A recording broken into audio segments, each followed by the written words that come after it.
families, their children, their fiancés in Britain, in Israel, or elsewhere in the world.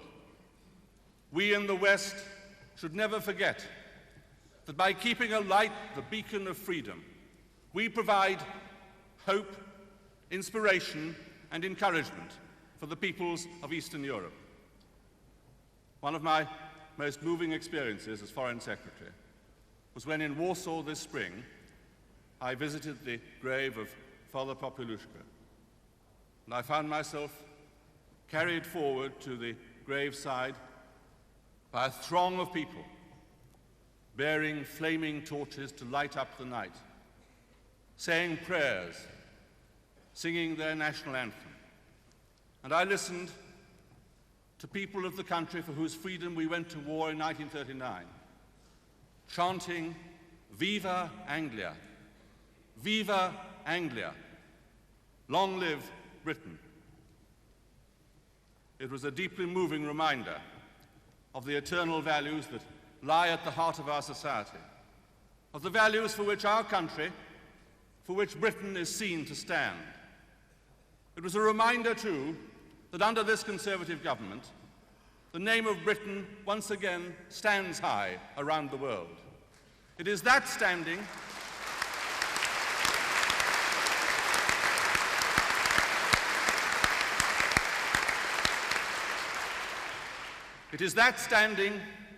those values, which this government and this conference will steadfastly uphold.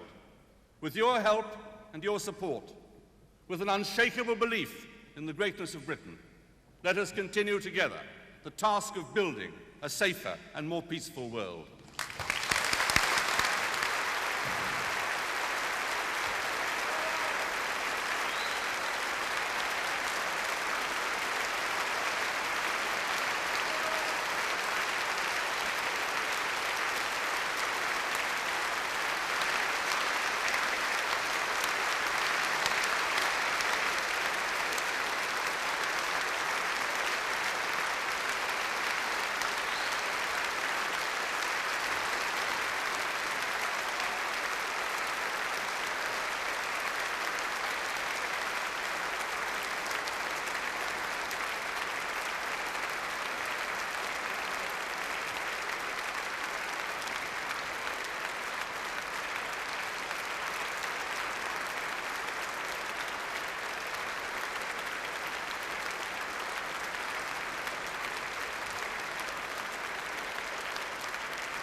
Thank you very much.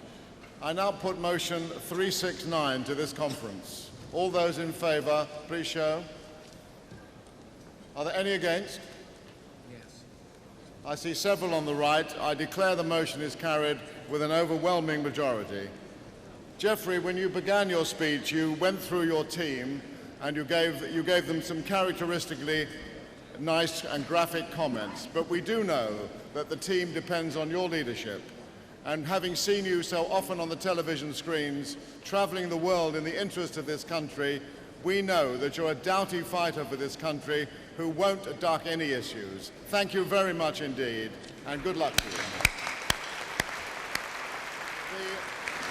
The next debate is the balloted motion on race relations, and the chair for that will be taken by my vice chairman, Sir Ian MacLeod.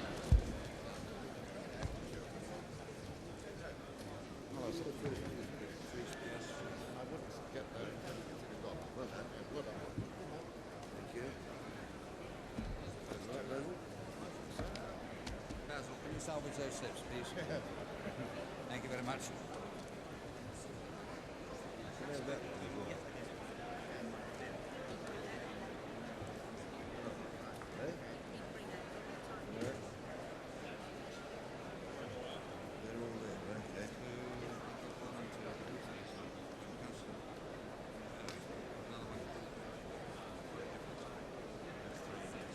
Lurline Champagnie.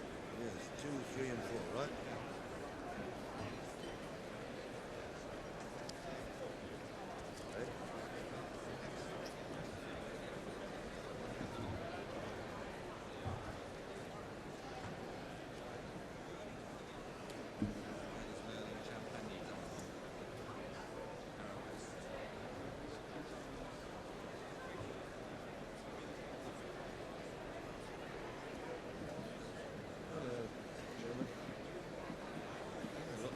them staying for this. A lot of them staying for this.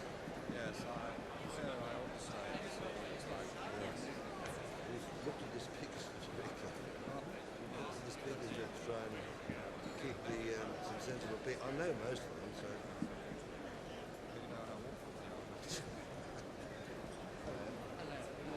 Nice to see you.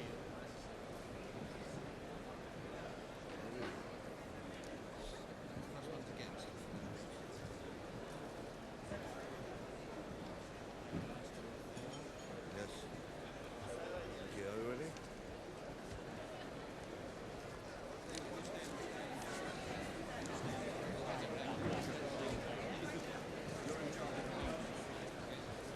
Are you ready?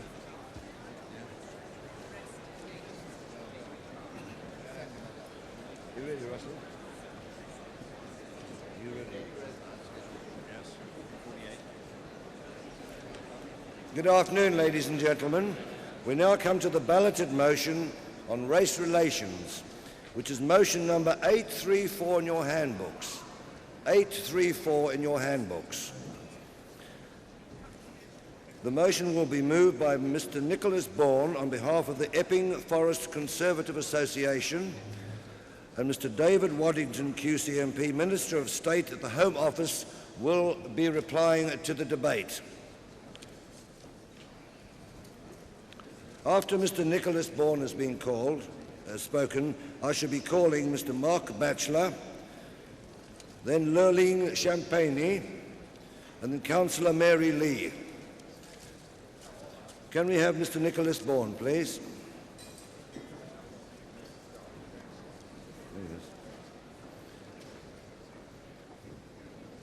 Mr. Nicholas Bourne.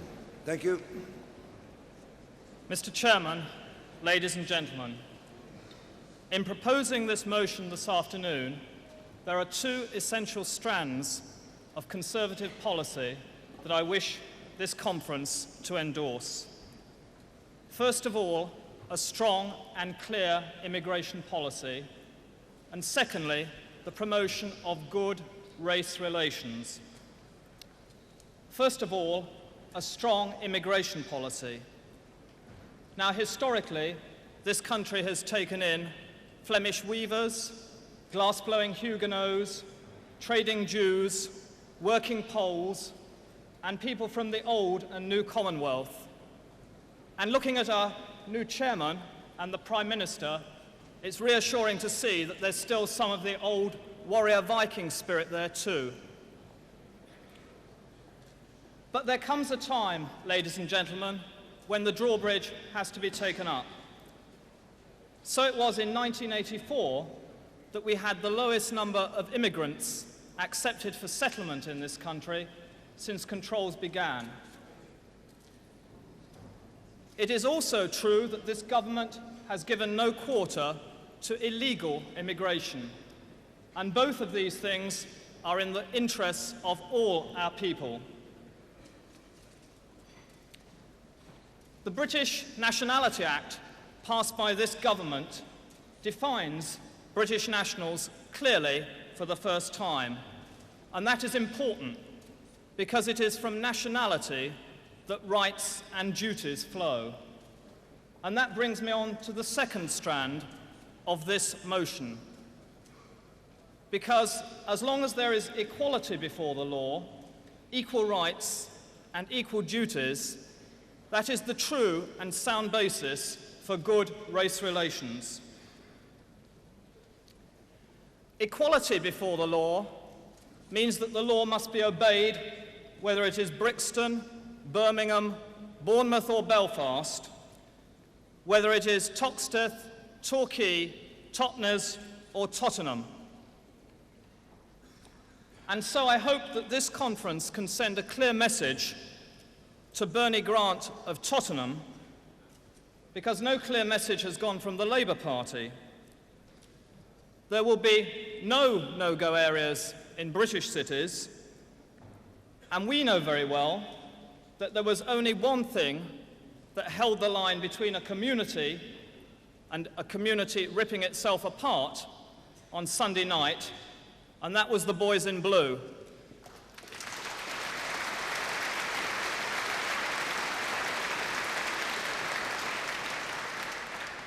and this conference salutes them. The rebuke from the deputy leader of the Labour Party, I forget his name, was delivered with all the force and conviction of a petulant 3-year-old throwing a mop head at a fairground Aunt Sally. It is just not good enough. The man should be sacked, but the Labour Party hasn't got the guts to do it. But let there be no doubt that the people who have exacerbated and exploited the problems in Tottenham and in Brixton and in Handsworth are a very small minority from inside and from outside the immigrant community.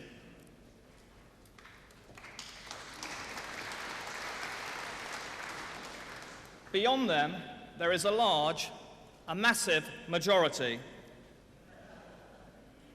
who wish to live peaceably, who wish to live within the law, who are law-abiding. This party does not judge a person by the colour of his skin, whether it's white, brown, or black. The only skin, Mr. Chairman, that we want to wage war upon is that much talked about banana skin. Now, thankfully, an endangered species. But to all those people in the immigrant community who are law-abiding, we should send out this message, a message of reassurance and reaffirmation. Equal duties means equal rights. We will spend money on the urban programme to renew the inner city areas where so many of the immigrant communities live. We will encourage the recruitment of ethnic minorities into the police force. These people, many of them, have known no other home. Their loyalty is to Britain. Their allegiance is to Britain. Their pride is in Britain, just as ours is.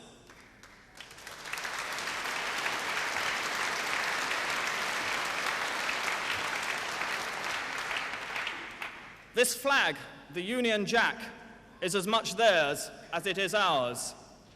The anthem which opens and closes our conference is their anthem, just as it is ours.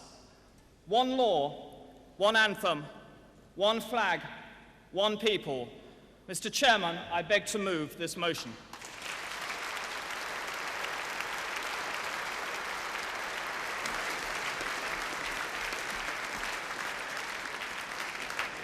Thank you, Mr. Bourne. The next speaker is Mr. Mark Batchelor, who's the chairman and founder-president of the Walthamstow Anglo-Asian Conservatives. Mr. Mark Batchelor. Mr. Chairman, ladies and gentlemen, I welcome this motion and the opening by Nicholas Bourne. The words of this motion are that there should be a strong and clear immigration policy. This has my support, but it must be a policy fairly and humanely applied. Good community relations go far beyond the passing of the Immigration Act. The debates on law and order, on trade and industry, and foreign affairs, as much as this debate, were about good community relations. This is not a party that puts that subject in a box. And you do not have to listen to the handouts of community relations committees to be a good neighbour. Already today, in speeches from ministers, this subject has been lighted upon. Leon Britton talked of a sense of belonging. Douglas Hurd repeated our policy that all those who are legally here are entitled to feel secure in the land they have made their own.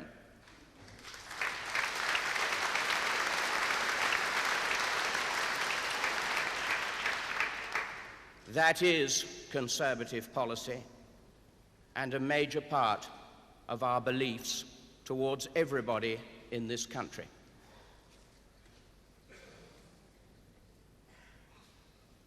But having said that, and having listened to the debates about jobs, about the inner cities, we have to face up to the great challenge that our multiracial community poses for us.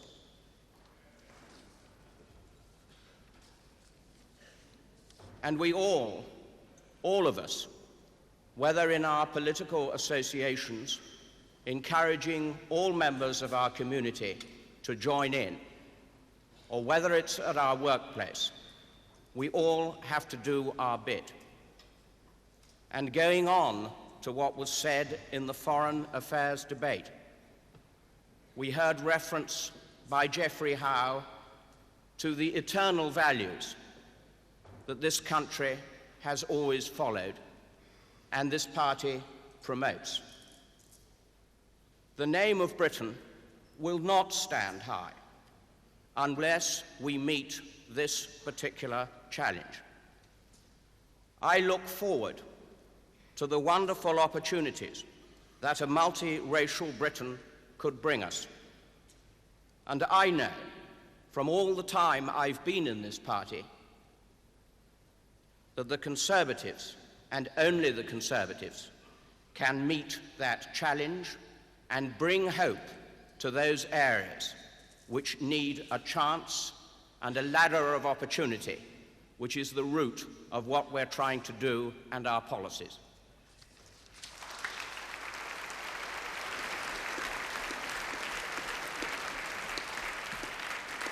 Thank you very much, Mr. Batchelor. The next speaker is Mrs. Lurline Champagnie, who's from Harrow West and is a state-registered nurse. After her, I shall be calling Councillor Mary Lee and then Mr. Jeff Green. Mrs. Lurline Champagnie.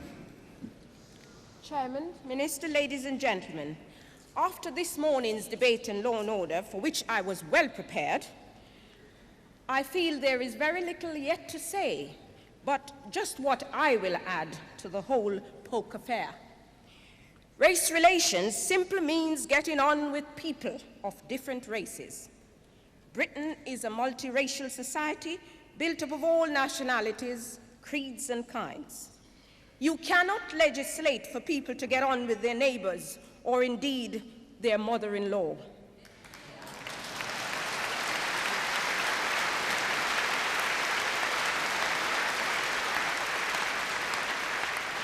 We must accept our responsibilities to the society in which we live, contribute to that society in a meaningful and useful way, a society which is civilized and democratic. Teachers and leaders must be able to teach and lead. The police must be able to enforce the law. After all,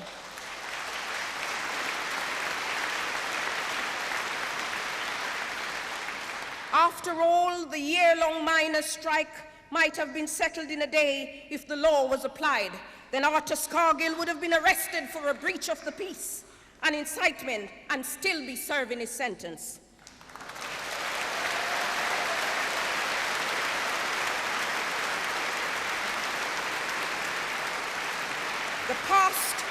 The past racial unrest, recent disturbances and attacks on our system of law and order has left me pondering just where we have gone wrong, caught napping or failed to adhere the warning. I have lived in this country for 30 years. My children have been born and bred here. There was never this element of black and white as it's demonstrated in our society today. In fact, the British people, too modest to say black, referred to us as colored. The passing tune was, the child is white, the child is black. Together they learned to read and write, and the whole world looked upon this sight, a beautiful sight.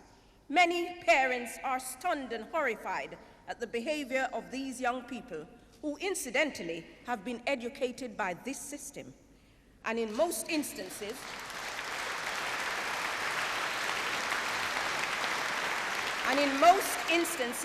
come from a normal, good, caring parentage.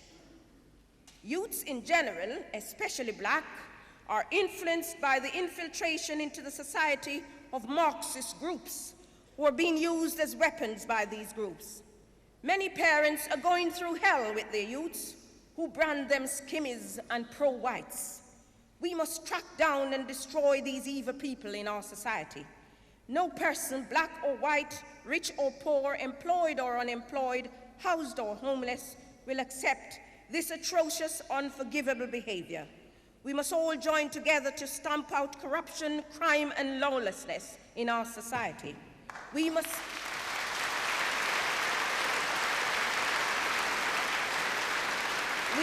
protect the police and innocent civilians.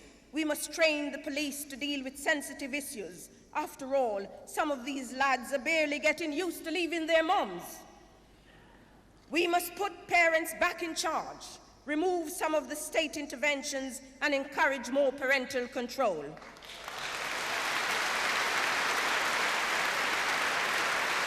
We should not be saying to 16-year-old girls, you can leave home, go on the pill, without your parents' knowledge. To the young children, blacks leaving school, it is no use trying, you'll never get a job, there are 3.5 million unemployed, and go straight on the dole. Neither should the do-gooders in our society encourage young unmarried black girls to have a baby and qualify for a council flat. Have two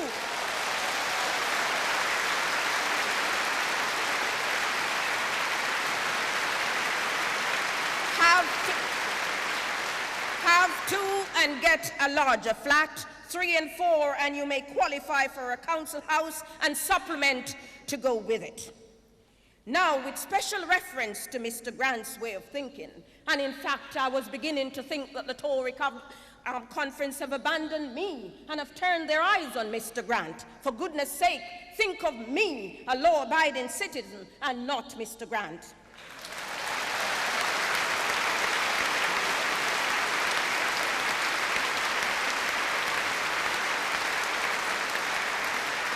Mr. Grant's way of thinking, yes, we need tougher laws, Mr. Grant, to deal with murderers and hooligans, whoever they may be. We must destroy this cancerous growth of rioting and hooliganism, which has hissed our society with the speed of hurricane, the strength of Hercules, and will erupt like a volcano.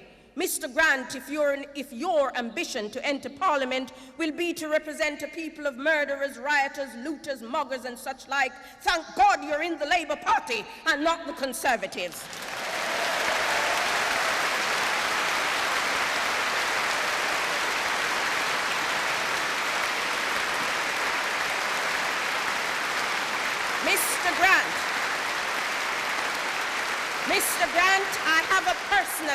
Mr. Grant, I have a personal contribution to make. My presence in the Conservative Party may not influence policies, but it may help to confuse them. My appeal to blacks and all non-believers and peoples of all races, come and join us. We're really nice people.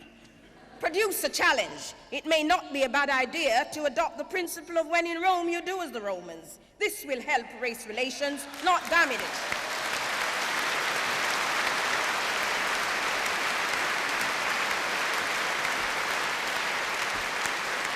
I want to represent a decent, law-abiding, hard-working, achieving, educated, and integrated black society.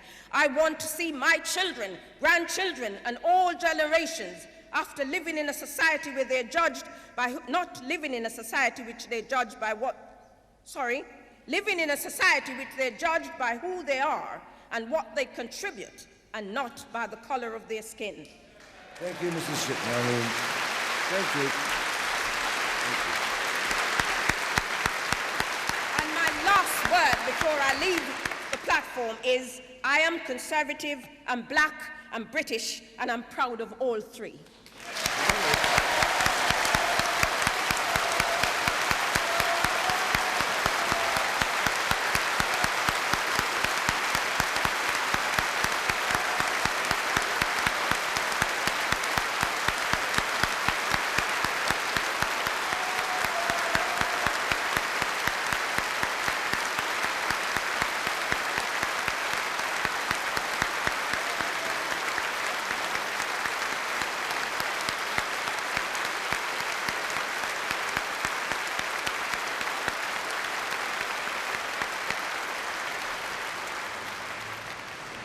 Thank you, Lurline, for that absolutely magnificent speech.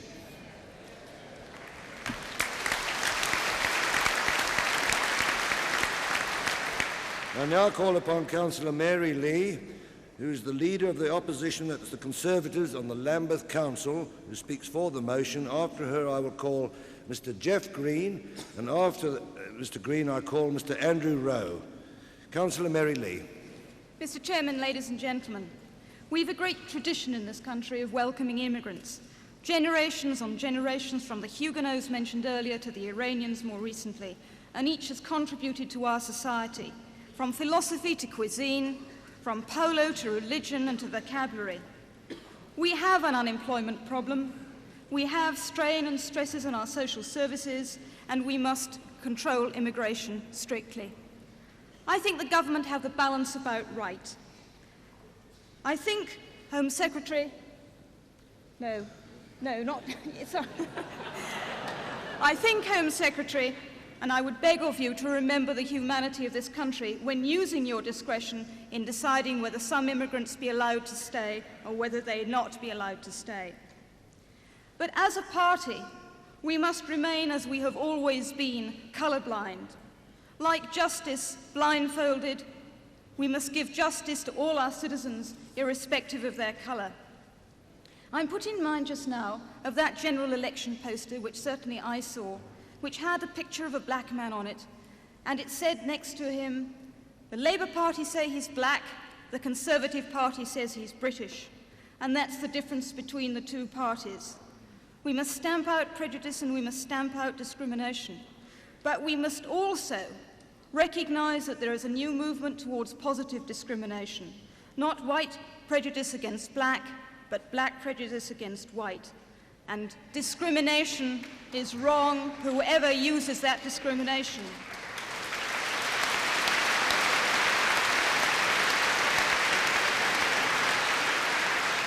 We are a party who believe in opportunity. We are a party who believe in judging people by merit, by their contribution. You do not redress one injustice by a new injustice. The leftists are losing their traditional vote. The Labour Party are losing the support of the average man in the street who are recognising the extremism of their new policies. And they are looking for other areas to spread their doctrine of division. And they're looking now to separate black people from white people. Look at the black sections in the Labour Party. But we must roll back the Labour Party opportunism in that direction. They are creating division where there is none. They're creating prejudice where it doesn't exist. It's no coincidence at all that the rioting and hooliganism which has gone on over the past few weeks and months is in areas controlled by left-wing Labour councils.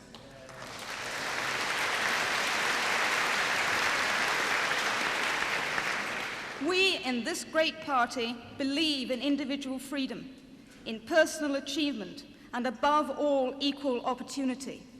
We know that to give all our citizens of whatever colour, we have to control immigration to the benefit of all the people who are British and here today. We must pursue that great ideal. It hasn't been mentioned, I'm going to mention it. We want to create through this great party one nation, not a divided nation, but one nation. I support the motion.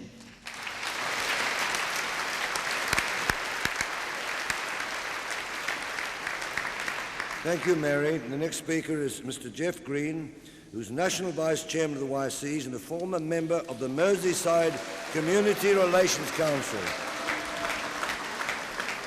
After Mr. Green, I shall be calling Andrew Rowe, and after Andrew, I shall be calling Councillor Howard Singh. Jeff Green, who speaks against the motion. Mr. Chairman, I oppose this motion because, firstly, it's irrelevant to the real problems we face in a multiracial society. Secondly, it propagates the myth that this government has not kept immigration under firm control. But thirdly, and most importantly, it spreads fear, resentment and mistrust, not only amongst our black and Asian population, but amongst whites also. Frankly, Conference, immigration was the issue of the 60s and 70s. Improving race relations is quite rightly the concern of this government in the 80s and 90s, and it should be the priority of this party as well. We stand, as Mr. Hurd stated so clearly this morning, for equal opportunity. All British citizens have the same rights and responsibilities. The challenge that faces us is to ensure that they do have those same opportunities we talked about. There are many people willing to find false excuses for why our ethnic minorities are not playing their full and rightful role in British society. We have been told by some that if only Asians and West Indians accepted our attitudes, our culture, our attitudes, our religion, our habits and our prejudices, they would be accepted as equals. I support what the party chairman Norman Tebbit had to say, that equality of opportunity is a right, not something to be bought or traded. In a British society, no individual should feel obliged to sacrifice their culture and their heritage beyond the common sense needs of integration.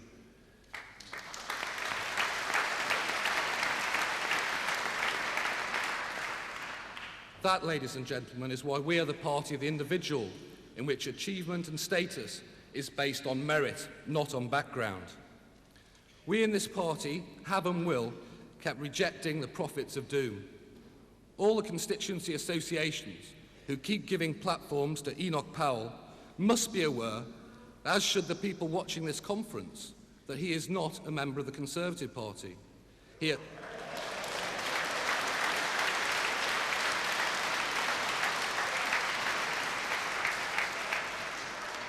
He attacks our Prime Minister, he attacks our defence policy, he urges people to vote to elect a Labour government, and yet conference, our constituency associations still give him a platform to peddle his obnoxious views.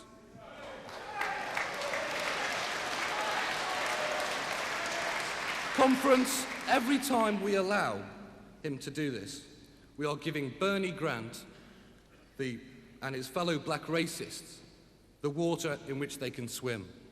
Conference,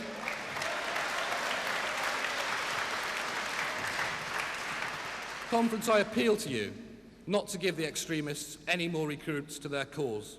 We should be building bridges to our black and Asian communities, not setting up obstacles. I oppose.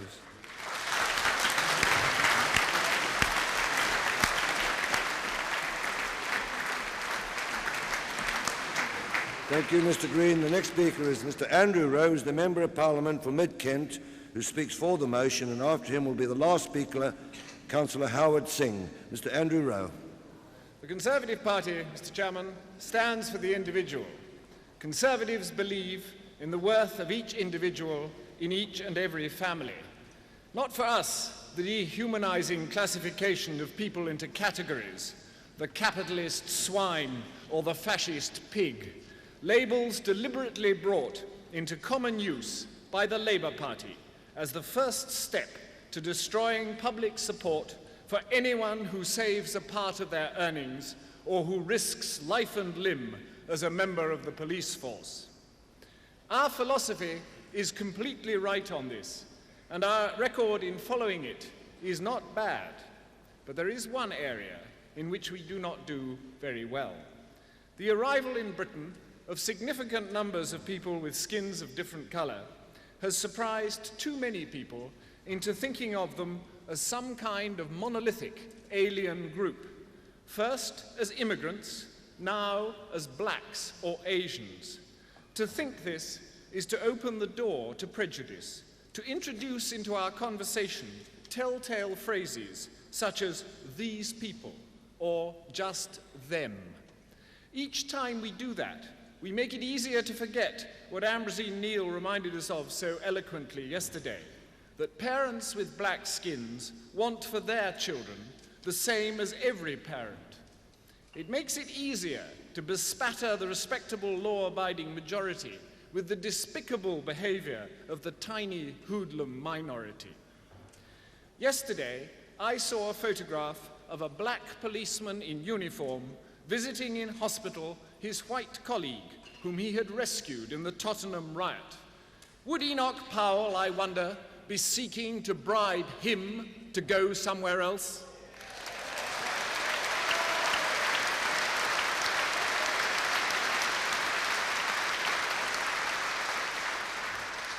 Good race relations depends on individuals attributing due worth to other individuals.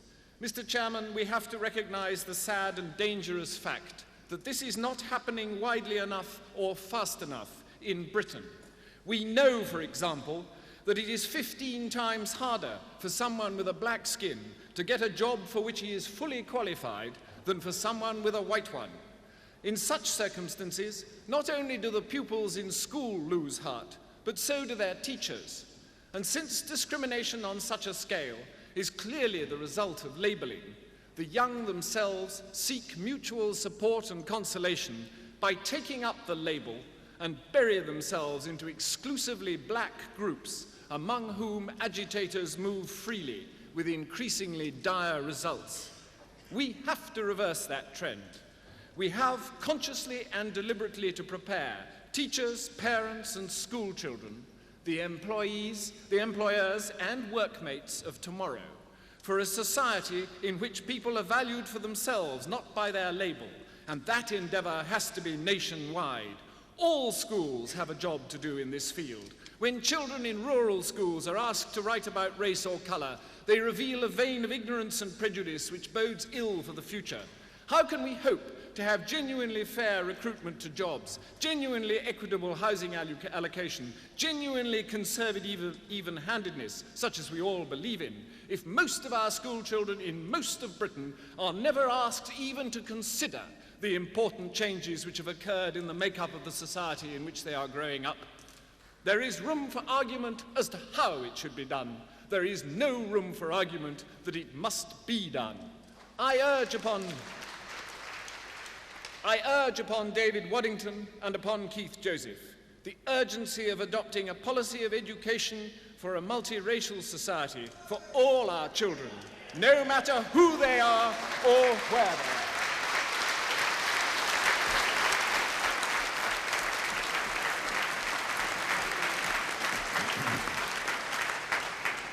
Thank you, Mr. Rowe. The next speaker is Councillor Howard Singh, who is former Mayor of Sudbury, who speaks for the motion. Councillor Howard Singh. Mr. Chairman, Ministers' Conference. The Chairman is quite right in asking me to speak last, because I intend to present to you a living example of relationship, race relationship, through conservatism. I doubt whether Central Office has all my records, although someone reminded me they sent them. I have in fact sent them from time to time, and I'm sure people of East Anglia know me, but nobody else, because I don't live in a torn-ridden city. I live in the quiet suburb of East Anglia. I was made mayor in 1980, a Conservative mayor, long before Bradford or the inner cities of London had a mayor. Nobody knows that. In fact, I came here 17 years ago to my first conference, and I think I was about the only brown dot in this whole building. It looked enormous then. Now it's speckled with a few people here and there, and we've had about 5 speakers since this conference started. The whole thing seemed to have shrunk. I am pleased about that.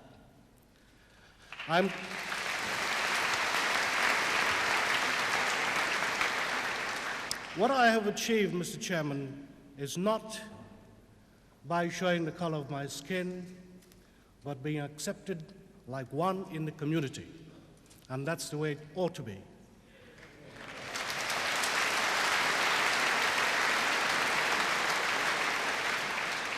I'm also glad that Norman Tebbit is here, because he has given up his bike. East Anglia is a far place from London. I hope to see him so we can talk about how we can get this thing going. Without words, we must put things into action in order to prevent what happened. In fact, as long ago as the 60s, my name was on the list of parliamentary candidates. I never got very far because Enoch Powell started his nonsense. I realized that it was too early for me to follow the footsteps of attempting to get into Parliament. So I went ahead and quietly did the things that I can do within my community. In fact, in 1969, I founded a Citizens Advice Bureau, which is one of the best run in the country for the size of town. I'm its chairman. In 1975, I started, and I'm president of a Rail Users Association, because our local line was going to be chopped under Beeching. And I could go on really for the rest of the day. If you want to know more, see my colleagues from East Anglia. So, Mr. Chairman, without really going too far in repeating myself, here you have an example of how good race relationship can work. Quietly, without too much fuss, without the media getting involved. Let's get on and do it.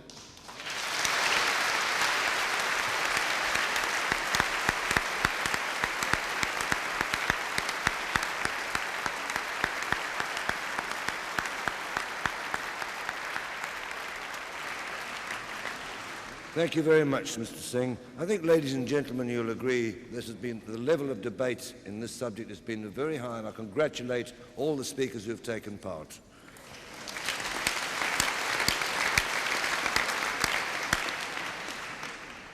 I now have great pleasure in calling upon Mr. David Waddington, QC, Minister of State of the Home Office, to reply to the debate. Mr. Waddington.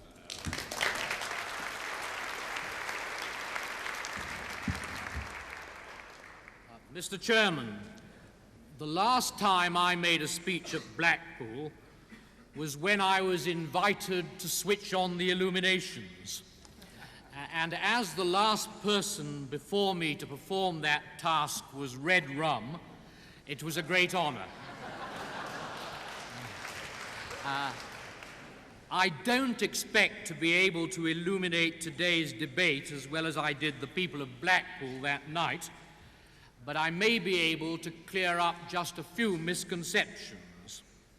And I do know, Mr. Chairman, that we all come to discuss race relations this afternoon in a somber mood, with a clear recognition of how heavy are our responsibilities in this area.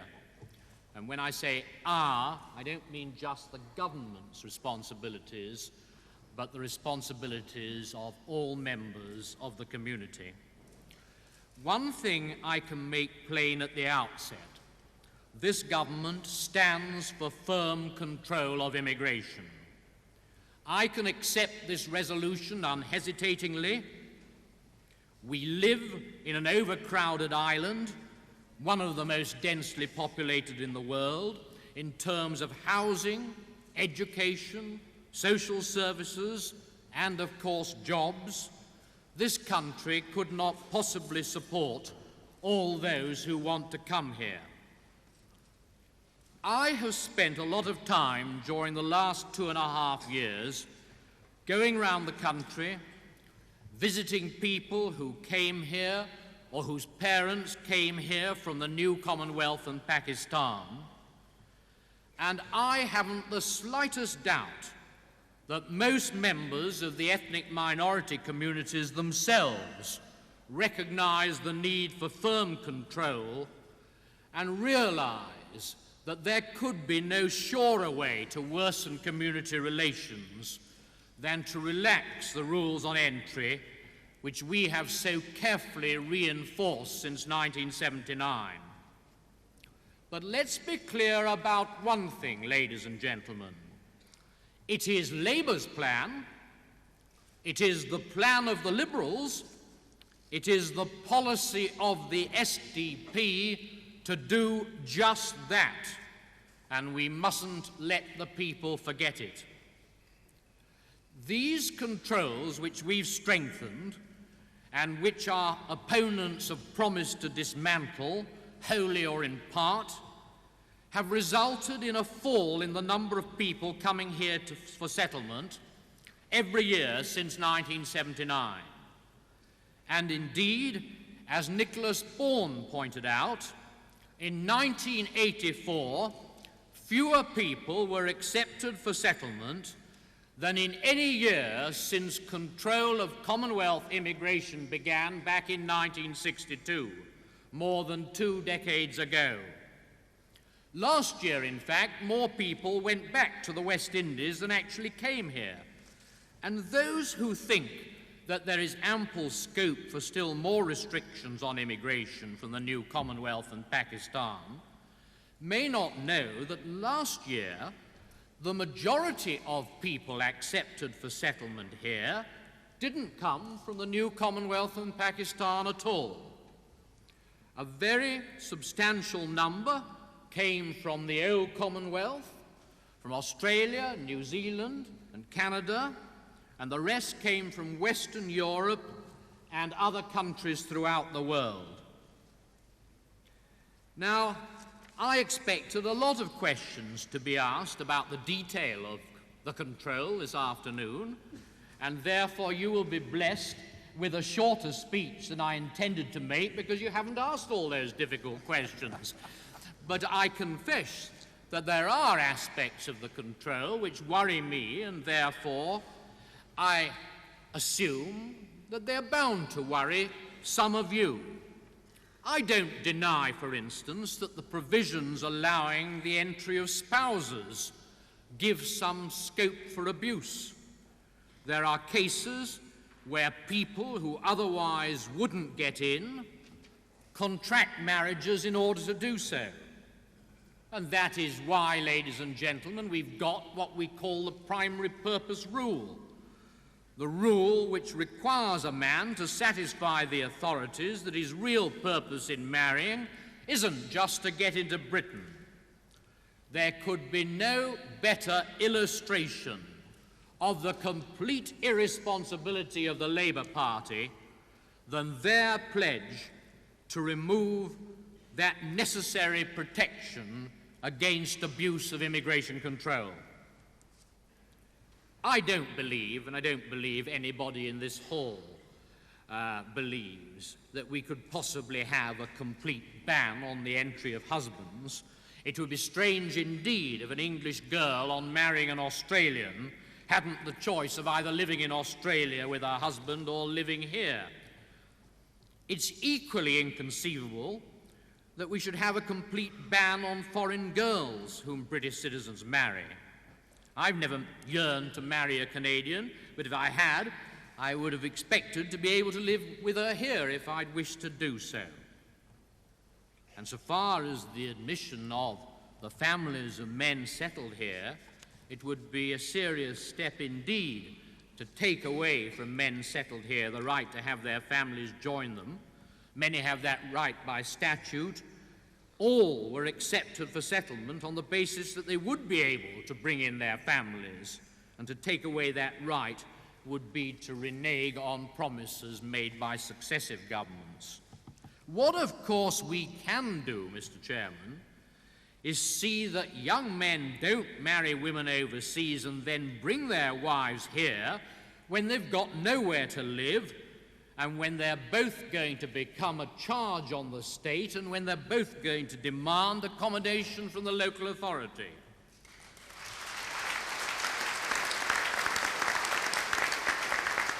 Stopping that sort of irresponsibility was one of the purposes of the new rules which we took through the House of Commons in July, in the teeth, I might say, of the opposition of the Labour Party, the SDP and the Liberals, the whole bag of tricks.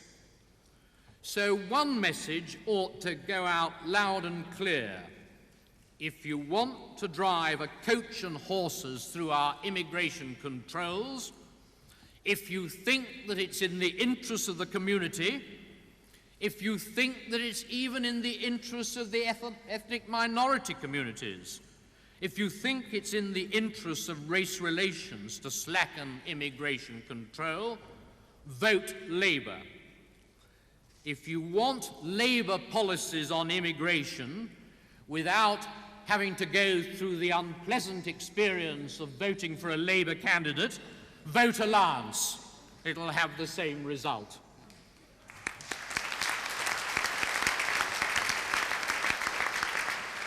If, however, you want a firm but fair but control in the interests of all, vote Conservative.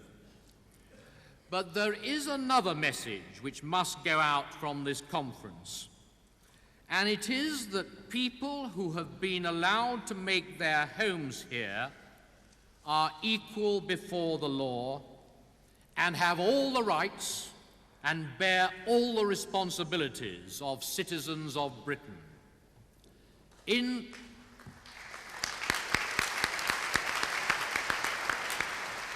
this kingdom, we have no second-class citizenship, and it is unacceptable that any of us, that any one of our children should be denied the right to contribute to society as much as the next man because of race or colour of skin. And that brings me, of course, to repatriation. For years, under Labour governments as well as Conservative, there has been a scheme under which people who want to go back to their countries of origin can get their fares paid to assist them. But as I said in this hall 2 years ago, this government is not in the business of telling people who have made their home here, who may well have become British citizens, "You're unwelcome, here's some money, push off."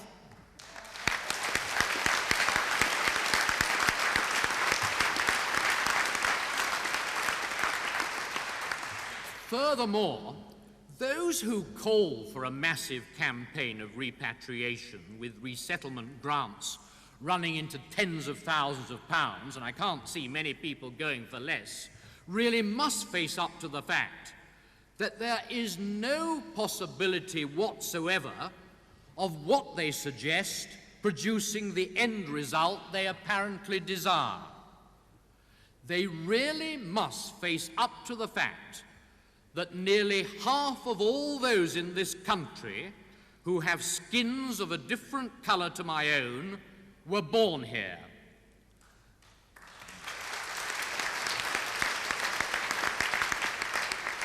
They acknowledge no other country than this as their home, and no other country acknowledge them as their responsibility.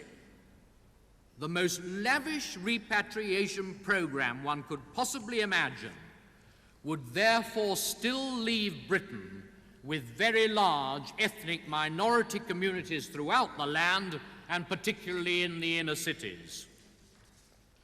But there is one great difference such a policy of repatriation would make.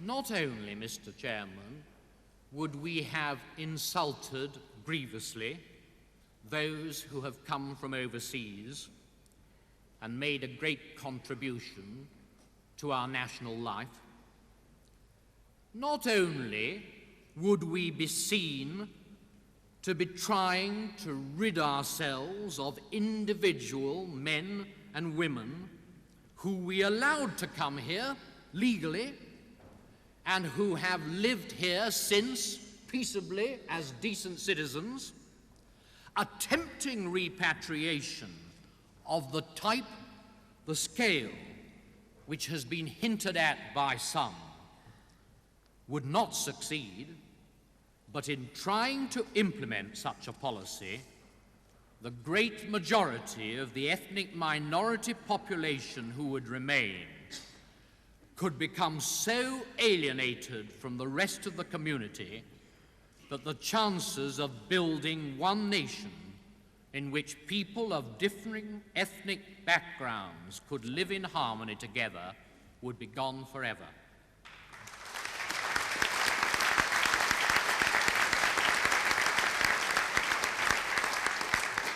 One nation, Mr. Chairman, one nation.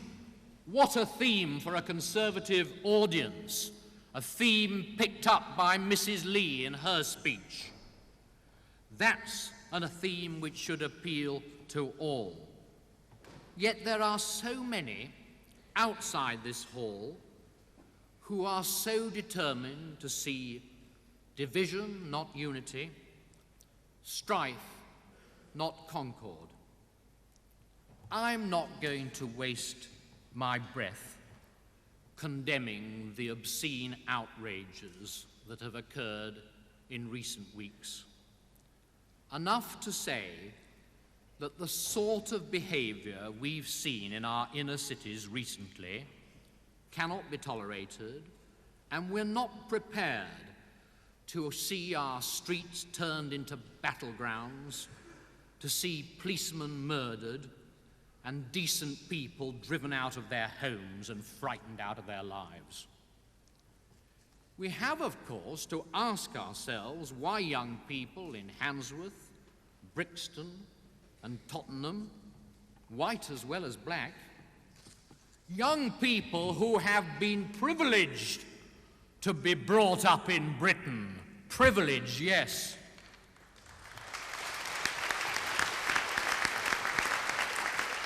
We have to ask ourselves why such people should behave in a way which shames the human race. One answer, it's not the only answer, but one answer comes to mind at once. Some of them have been taught to behave in a way which shames the human race.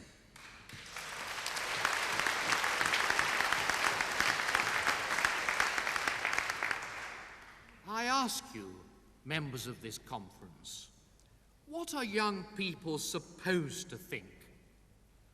What are they likely to do if day after day, week after week, month after month, there is fed into them not respect for the police, who form one of the very bastions of our liberties, but an evil, bitter, all-consuming hatred? What are young people likely to do when, after a policeman has been done to death, the first reaction of the leader of a council is to condemn the police and then add insult to profound injury by hinting that the poor man had in fact been done to death by one of his colleagues?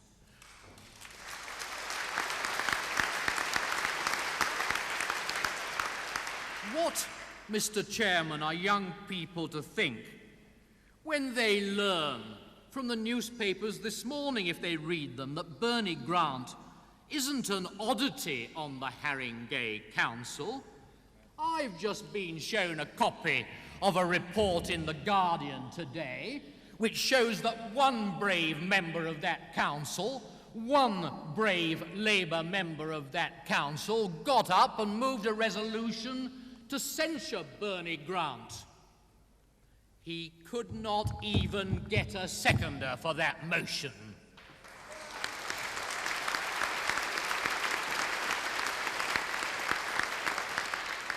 So it's not just Bernie Grant. It's many, very many evil men on Haringey Council.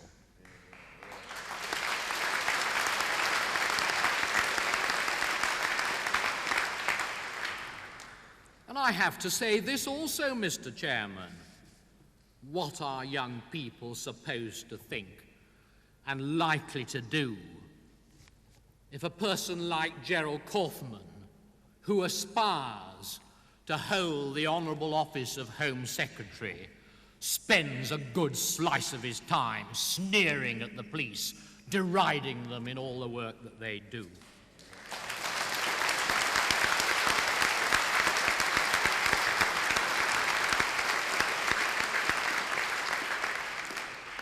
I believe that the first thing we want in order to stop this wickedness in our inner cities, besides the obvious one of bringing to justice those who have committed these evil crimes, the first thing we want is for decent people, and they of course form the overwhelming majority. What we want is for decent people in the ethnic minority communities who have the quality of leadership, and there are masses of them. We've heard from some of them in this conference today, to come forward, repudiate the evil men who seem to have got into positions of authority, and use their influence and authority over the young people in these communities to win them back from the evildoers.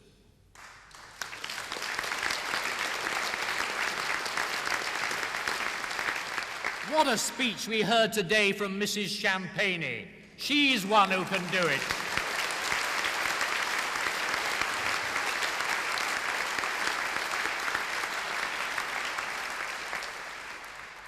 The second thing we ourselves as a party must do, however, is guard ourselves against the danger of believing that when a riot takes place in an area, a whole community has gone to the bad.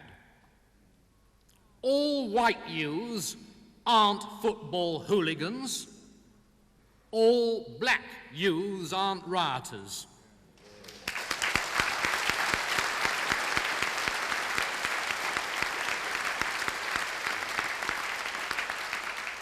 Of course, there are good and bad in every community, and millions of people in the ethnic minority communities go quietly about their lives, making a contribution to national life of which they can be really proud and for which we as a nation can be thankful.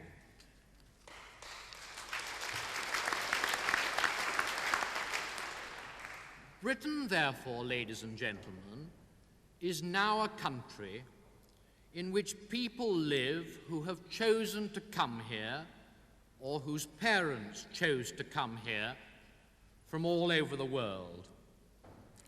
Each one of them is entitled to that equality of opportunity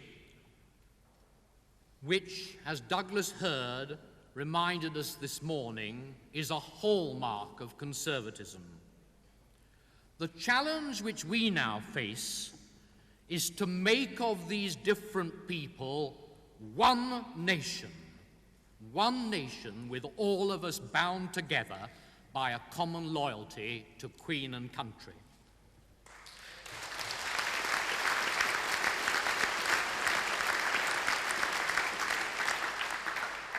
It's a great challenge, and it involves the commitment of us all.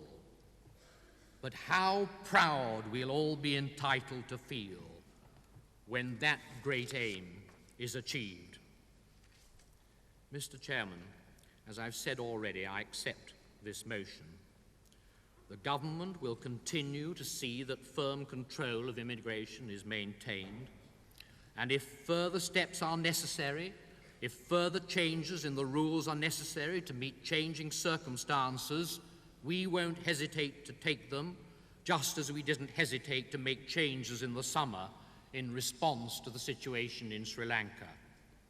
But I do call upon this conference now to affirm in ringing tones that above all else, it is that one nation of which I have talked, which is our goal.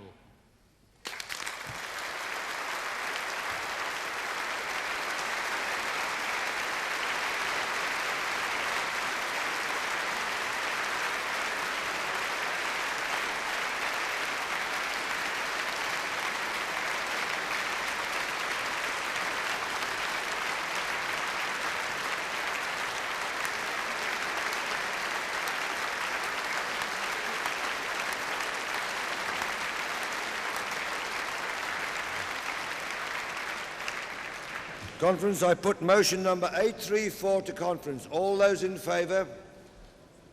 All those against? Declared carried by an overwhelming majority.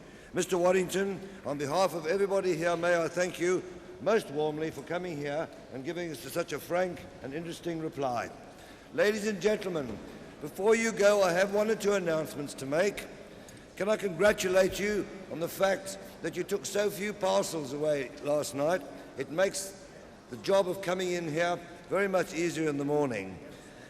Can I ask you to be early tomorrow morning and to attend the conference ball tonight? Please take your belongings with you, because the building will be searched, and if you leave anything behind, I don't know what will happen to it. Thank you very much for coming. I declare this session duly closed.